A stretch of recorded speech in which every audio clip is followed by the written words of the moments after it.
For the first 3 Sundays of February, we are going to be exploring the musical gifts that the spirituals bring to our life of faith. The spirituals are a treasure of beautiful songs written by a people that we don't even know who the composers were. They could have been individuals, they could have been entire groups of people that got together and created these songs. Because of that, they have so much history that can be taught to us. And so in our February sermon series, Songs of the Soul, the musical sermons of spirituals, we're going to be exploring how we can take the gifts of the words of the spirituals, the history behind the spirituals, and also the messages that are not just directly given to us in the text, but are sometimes hidden within the text. These spirituals were songs that carried people who were enslaved through a time where they saw no ability to have hope.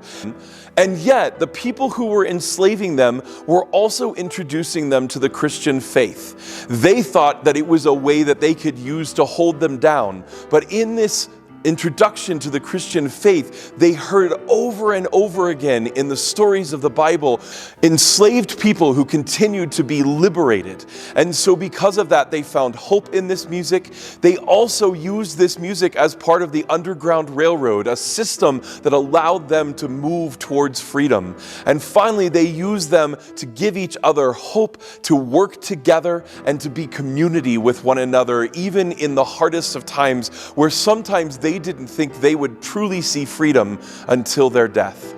These spirituals are songs that are rich, that we can gain so much information from, that we can learn so much from, and that hopefully we will grow in our faith in studying these songs. I hope that you will join us for the first 3 Sundays in February, where we'll have guest African-American solo singers who will be joining us at each of our services to help us experience the history and their culture through these spirituals. I hope that you will join us at 8:15 or 10 o'clock for the next 3 Sundays. See you there.